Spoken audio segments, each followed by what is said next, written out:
ধনী আর গরিবের মধ্যে পার্থক্য একটাই, ধনীরা খাবার হজম করার জন্য দৌড়ায় আর গরিবেরা খাবার জোগাড়ের জন্য দৌড়ে। এই পৃথিবীতে সবচেয়ে সস্তা হল পরামর্শ। একজনের কাছে চাইলে 10 জন দিয়ে দেয়।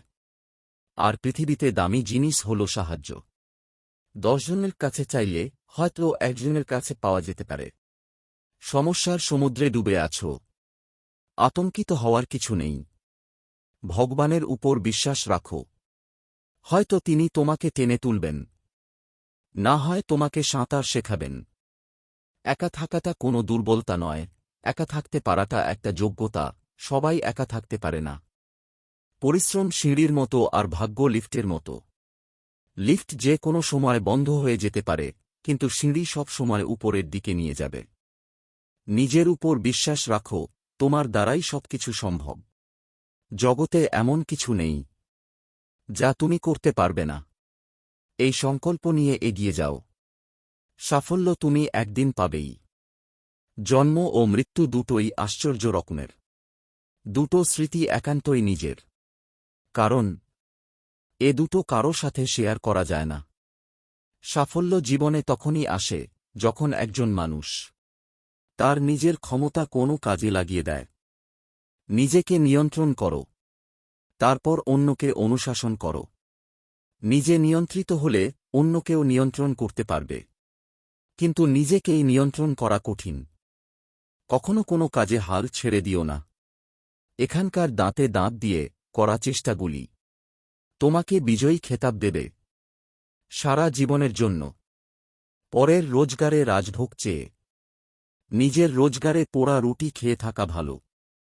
তোমার বন্ধু হচ্ছে সে যে তোমার সব খারাপ দিক জানে, তবুও তোমাকে পছন্দ করে। যখন তোমার পকেট ভর্তি টাকা থাকবে, তখন শুধু তুমি ভুলে যাবে তুমি কে। কিন্তু যখন তোমার পকেট ফাঁকা থাকবে, তখন গোটা পৃথিবী ভুলে যাবে তুমি কে। ভাগ্য সবার কাছে আসার জন্য অপেক্ষা করে, উপযাচক আসে না। ভাগ্যকে ডেকে আনতে হয়। তোমার দেশ তোমার জন্য কি করেছে তা জিজ্ঞাসা করো না। নিজেকে জিজ্ঞাসা করো, তুমি দেশের জন্য কি করতে পেরেছ। প্রতিদিন সকালে এই 5টি লাইন বলো। আমি সেরা, আমি করতে পারি, সৃষ্টিকর্তা সব সময় আমার সঙ্গে আছে, আমি জয়ী, আজ দিনটা আমার। সেই যথার্থ মানুষ যে সময়ের সাথে জীবনের পরিবর্তন দেখেছে এবং সময়ের পরিবর্তনের সাথে নিজেকেও পরিবর্তিত করেছে। কান্নায় মধ্যে অনন্ত সুখ আছে, তাই তো কাঁদতে এত ভালোবাসি। আমার ভাগ্যে এতটুকু দুঃখ থাকত না যদি ভাগ্য লেখার দায়িত্বটা আমার মায়ের হাতে থাকত।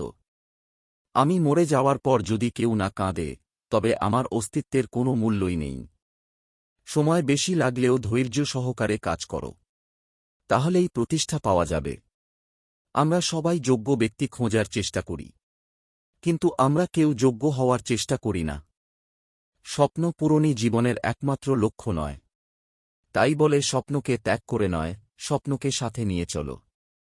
স্বপ্ন ছাড়া জীবন অর্থহীন। যেখানে পরিশ্রম নেই সেখানে সাফল্য নেই।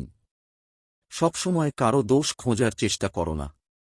যদি পারো, তাকে সমাধানের পথটা দেখিয়ে দিও।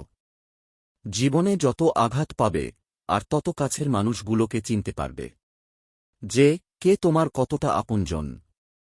যারা আমাকে সাহায্য করতে মানা করে দিয়েছিলেন, তাদের প্রতি আমি কৃতজ্ঞ, কারণ তাদের মন করার জন্যই আজ আমি নিজের কাজ নিজে করতে শিখেছি।